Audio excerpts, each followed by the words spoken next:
Hello, ഓണ്ടൊരു ship ഓണ്ട്.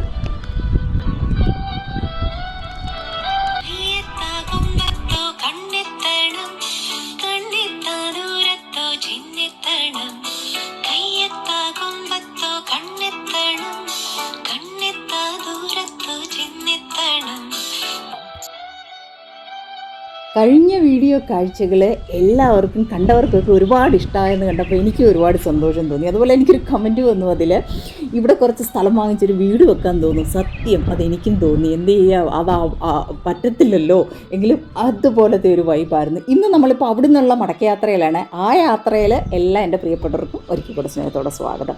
ഇതും അതുപോലൊരു വൈബുള്ള ഒരു സ്ഥലമാണ് കേട്ടോ. പക്ഷേ എങ്കിൽ ഇത്രയും നാളും ഈ ഒരു കൺട്രിയെ പർച്ചേസ് ചെയ്ത സീരീസിലെല്ലാം ഞാൻ അവിടുത്തെ ഓരോ കാര്യങ്ങളെ നന്നായിട്ട് പറയുന്നില്ല, ഇതിൽ മാത്രം ഇച്ചിരി മോശമായിട്ട് പറയണമെന്ന് തോന്നുന്നു. അത് എന്താണെന്ന് പോകെ നമുക്ക് പറഞ്ഞു പോകാം. ഇതെന്ന് പറയുന്നത് അവിടുത്തെ ഒരു സാംസ്കാരിക വിനോദ കേന്ദ്രമാണ്. അതിൻ്റെ പേരെന്ന് പറയുന്നത് Eden garden cultural and entertainment square എന്നാണ്. 4 വശവും വാട്ടർ ഫൗണ്ടനും ഒക്കെ ഉണ്ടായിരുന്നത്.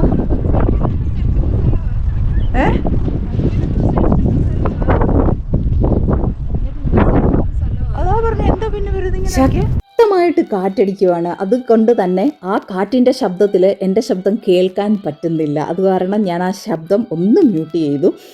ഇതെന്ന് പറയുന്നത് മൗറീഷ്യസിൻ്റെയും ചൈനയുടെയും കൂടെ അവരുടെ സംയുക്തമായിട്ട് വികസിപ്പിച്ചെടുത്ത ജീൻഫൈ എന്ന് പറയുന്ന ഒരു സ്മാർട്ട് സിറ്റിയുടെ പാർട്ടാണ്. ഇപ്പോഴിത് COVID-19 രക്തസാക്ഷി മണ്ഡപം എന്ന് തന്നെ പറയാം നമുക്ക്. അതെന്താണെന്ന് പോകെ പറഞ്ഞുതരാം. ഈ സ്ട്രക്ചറിൻ്റെ ബ്യൂട്ടി വാക്കുകളിൽ ഒതുങ്ങുന്നതല്ല, നമുക്ക് അതും ഡീറ്റെയിൽഡ് ആയിട്ട് തന്നെ കണ്ടും പറഞ്ഞും ഒക്കെ പോകാം. ഇതിന് 4 വശവും വാട്ടർ ഫൗണ്ടൻസ് ഉണ്ടായിരുന്നു. ഇപ്പോൾ അതൊന്നും വർക്കിംഗ് അല്ലല്ലോ. അപ്പോൾ ഒരു സൈഡിലെന്ന് പറയുന്നത് നമുക്ക് കടൽ കാണാം. അത് ആ ഒരു ബ്ലൂ ടർക്കോയിഷ്, നമ്മുടെ ലാസ്റ്റ് വീഡിയോയിലെ ആ ഒരു കാഴ്ചകൾ നിങ്ങളുടെ കണ്ണിലില്ലേ, അത് നമുക്കിവിടെ കുറച്ചുകൂടെ ദൂരത്തിലായിട്ട് ഇങ്ങനെ കാണാൻ പറ്റും. അതുപോലെ തന്നെ ഇതിൽ കൂടെ ഷിപ്പ് പോകുന്ന കാണാം. പിന്നെ നമ്മുടെയൊക്കെ ക്യാമറ, എൻ്റെയൊക്കെ ക്യാമറയ്ക്ക് ഒരു പരിധിയുണ്ട്. അത് കാരണം അതിലൊന്നും നമുക്ക് സൂം ചെയ്തൊന്നും എടുക്കാനൊന്നും പറ്റുന്നില്ല. ഒരു സൈഡിലെന്ന് പറഞ്ഞാൽ കൃഷി സ്ഥലങ്ങൾ. പിന്നെ ഈ ഒരു സമയം എന്ന് പറഞ്ഞാൽ കൃഷിയൊന്നും അങ്ങനെ ഒരു ക്ലൈമറ്റ് അല്ലാത്തതുകൊണ്ട് നമുക്ക് അത് ചൊവ്വേ കാണാൻ കഴിയുന്നില്ല. എങ്കിലും മൗണ്ടൻ ഇതെല്ലാം നമുക്ക് കാണാൻ പറ്റും. ഇത് നോക്കിക്കേ, ഈ സ്ട്രക്ചറിന് ഒരു 42 മീറ്റർ പൊക്കമുണ്ട്. ഇതിൻ്റെ ഭംഗി എന്ന് പറയുന്നത് ഇതിൻ്റെ ആർക്കിടെക്ചർ തന്നെയാണ്. അത് ത്രികോണാകൃതിയിലുള്ള തൂണുകൾ, അതുപോലെ ടിൻറ്റഡ് ഗ്ലാസ്സസ്, ബ്ലൂ കളറിലെ ഗ്ലാസ്സസ്. പിന്നീട് ഒരു പ്രത്യേകത എന്ന് പറയുന്നത് ഒരു 360 ആംഗിൾ നമുക്ക് എവിടെ നിന്ന് നോക്കിയാൽ ഈ ഒരു ഇത് കാണാം. ഇവിടെ യാതൊരു റെസ്ട്രിക്ഷനും ഒന്നുമില്ല. ഇപ്പോൾ നമുക്ക് ഡ്രോണൊക്കെ വെച്ചിട്ട് വീഡിയോസൊക്കെ ചെയ്യുകയാണെങ്കിൽ എന്തൊരു ഭംഗിയായിരുന്നെന്നായിരിക്കും അറിയാം. മൊത്തത്തിൽ പറഞ്ഞാൽ ഇതിൻ്റെ ഒരു ഫ്യൂച്ചറിസ്റ്റിക് ലുക്ക് എന്ന് പറയുന്നത് അത് കണ്ണീന്ന് പോകത്തില്ല കേട്ടോ. അത്രയ്ക്ക് മനോഹരം എന്ന് പറഞ്ഞാലും പോരാ, മനോഹരം. ഈ ഒരു സ്ഥലം ഇങ്ങനെ ഉപേക്ഷിക്കപ്പെട്ട നിലയെ കാണുമ്പോൾ ഈ കോടിക്കണക്കിന് കാശ് ഇങ്ങനെ മുടക്കി ഉണ്ടാക്കിയ ഒരു സംഭവം ഇങ്ങനെ ഉപേക്ഷിക്കുന്ന കാണുമ്പോൾ ആർക്കാണേലും ഇങ്ങനെ നമുക്കൊരു വിഷമം ഉള്ളിൽ ഇങ്ങനെ നമുക്ക് തോന്നത്തില്ല. നമ്മുടെ നാട്ടിലെ പലത് കാണുമ്പോഴും സർക്കാരിൻ്റെ ഒരു നിസ്സഹായത അല്ലെങ്കിൽ നിസ്സഹകരണമൊക്കെ കാണുമ്പോൾ പലപ്പോഴും കുറ്റപ്പെടുത്തിയിട്ടുണ്ട്.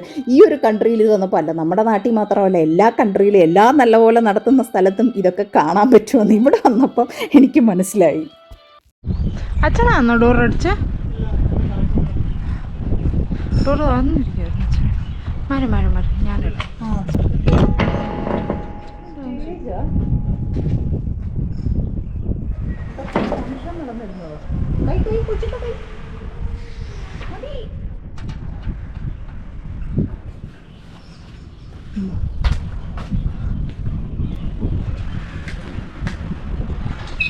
ലോക്ക്ഡ് ആയിരുന്നെങ്കിലും നമുക്ക് അകവശം ഒന്ന് ജസ്റ്റ് കാണാൻ പറ്റി. 200 പേരെ ഉൾപ്പെടുത്താൻ പറ്റും അതിനകത്ത്. ഒരു ലൈവ് കൺസേർട്ടുകളും അതുപോലെ തന്നെ കല്യാണങ്ങളും ഒക്കെ നടത്തിയിരുന്ന സ്ഥലമായിരുന്നു. കല്യാണം എന്ന് പറഞ്ഞാൽ നമ്മുടെ നാട്ടിലെ പോലെ ഒരു ജില്ല മൊത്തം വിളിച്ചു കൂട്ടുന്ന കല്യാണമല്ല, ഡെസ്റ്റിനേഷൻ വെഡ്ഡിങ്. മൗറീഷ്യസിലെ ഹോട്ടസ്റ്റ് ഡെസ്റ്റിനേഷൻ പ്ലേസ് ആയിരുന്നു ഇത്. ഇപ്പോൾ ഇവിടെ ആ ഒരു ടൈമിലൊക്കെ എന്ന് പറഞ്ഞാൽ സന്ധ്യാസമയത്ത് വരേണ്ടതിന് ഇവിടുത്തെ ലൈറ്റിങ്ങും ഫൗണ്ടനും ഒരു വല്ലാത്ത വൈബായിരുന്നു. ജസ്റ്റ് കണ്ണടച്ച് ഞാനൊരു ക്ലിപ്പിങ് കാണിക്കാം, എൻ്റെ സൈഡിൽ ഞാൻ കൊടുത്തേക്കാവേ. ഒന്ന് ആലോചിച്ച് നോക്കി, എന്തൊരു രസമായിരുന്നായിരിക്കും ആ ഒരു ടൈം. ഇതിങ്ങനെ ഉപേക്ഷിക്കപ്പെട്ട നിലയിൽ കാണുമ്പോൾ ആർക്കാണേലും വിഷമം വരത്തില്ല. സത്യം എനിക്ക് വല്ലാത്ത വിഷമം തോന്നി. ഇത് ഇത്രയും നല്ലൊരു സ്ഥലം ഇങ്ങനെ ഉപേക്ഷിച്ച പെട്ടെന്ന് നിലയെ കണ്ടപ്പോൾ. ഇവിടെ താഴോട്ട് നമ്മൾ നടന്നു വരുമ്പോൾ ഇവിടെ ചൈനീസ് നമ്മൾ ആദ്യം പറഞ്ഞിരുന്നല്ലോ, അപ്പോൾ ഒത്തിരി ചൈനീസ് ഷോപ്പുകളും ഒക്കെ ഉണ്ട്. അപ്പോൾ നമ്മൾ വന്നപ്പം കണ്ടത് ഒരു ആഡ് ഷൂട്ടും കഴിഞ്ഞ ആൾക്കാർ പോകണം. അപ്പോൾ അതിന് അവിടെ ഒരു എൻട്രി ഉണ്ടെന്ന് നമുക്ക് മനസ്സിലായി. ഇവിടെ ഒരു എന്താ പറയുന്നത്, ഒരു ടൂറിസ്റ്റ് കൺട്രി ആണല്ലോ. അപ്പോൾ കോവിഡിന് ഭയങ്കരമായിട്ട് ടൂറിസ്റ്റുകളെയൊക്കെ എല്ലാം ഫ്രീസ് ചെയ്ത ആ ഒരു ടൈമല്ലേ, അതുകൊണ്ട് തന്നെ ഈ ടൂറിസ്റ്റുകളുടെ വരവ് നിന്നതോടുകൂടി ഇവരുടെ ഇൻകം കുറഞ്ഞു. ഇവർക്ക് ഷോപ്സിനൊന്നും ഇതുപോലെ റെൻറ്റ് കൊടുക്കാനായില്ല. അങ്ങനെ സാമ്പത്തിക പ്രതിസന്ധി കാരണം സർക്കാർ ഇടപെടാതെ അടച്ചുപൂട്ടപ്പെട്ട ഇത്രയും മനോഹരമായിട്ടൊരു സ്ഥലമായിരുന്നു. അപ്പോൾ എനിക്ക് അവിടുന്ന് കിട്ടിയ ഒരു കോയിനാണ് കേട്ടോ. എന്ത് കിട്ടിയാലും ഞാൻ സൂക്ഷിക്കും. ഇതിനെനിക്ക് ഇഷ്ടം പോലെ വഴക്കും കിട്ടി. എന്ത് ചവറ് കിട്ടിയാലും വാരിപ്പെറുക്കി കൂട്ടിക്കൊണ്ടുവരും. അവിടുന്ന് കിട്ടിയതാണ്, കളഞ്ഞില്ല, അത് ഞാൻ എടുത്തു. പിന്നെ പട്ടികൾ, അത് തന്നെ നമ്മുടെ നാട്ടിലെ പോലുണ്ട്.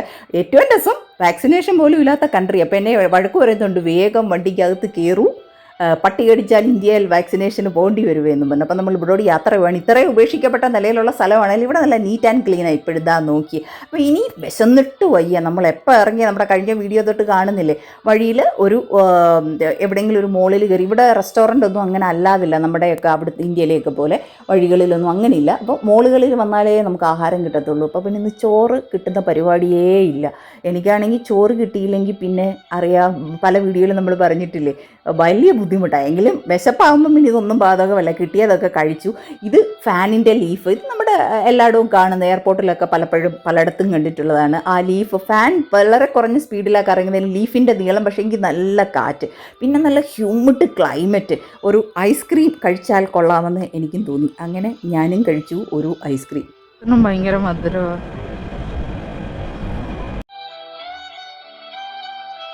രാത്രി നല്ല രസമായിരിക്കും അല്ലേ. ലൈറ്റ് അറേഞ്ച്മെൻറ്റ് കണ്ടപ്പോൾ ഞാൻ ചോദിച്ചതാണ്, രാത്രിയിൽ നല്ല രസമായിരിക്കുമല്ലോ ഇവിടെ കാണാൻ. വേറൊരു രസം കണ്ടോ, ഇത് കണ്ടോ, ഈ മരങ്ങളുടെയൊക്കെ ഇലകളുടെയൊക്കെ അറ്റത്ത് നിറച്ച് കിളിക്കൂട്. അതുപോലെ ഇത്രയും തിരക്കുള്ള ഷോപ്പിംഗ് കോംപ്ലക്സിൻ്റെ മണ്ടയ്ക്കെല്ലാം ഫ്ലാറ്റുകളാണ്, അപ്പാർട്ട്മെൻറ്റാണ്. ഞാൻ ആലോചിക്കുന്നത് എന്തൊരു ഡിസ്റ്റർബൻസ് ആയിരിക്കും ഇതില്ലേ. ആൾക്കാർക്ക് ഇങ്ങനെയും താമസിക്കാൻ ഇഷ്ടമുണ്ടല്ലോ. ഇനി നമ്മളെ കാത്തിരിക്കുന്നത്, നമ്മൾ ഇവിടുന്ന് ഇറങ്ങുകയാണ്, ഇനി നമ്മളെ കാത്തിരിക്കുന്നത് പോർട്ട് ലൂയിസ് ആണ്. പോർട്ട് ലൂയിസിലെ കാഴ്ചകൾക്കായി പ്ലീസ് എല്ലാവരും കാത്തിരിക്കണേ. വീണ്ടും അടുത്ത വീഡിയോ വരുന്നവരേക്കും ഒരുപാട് നന്ദി.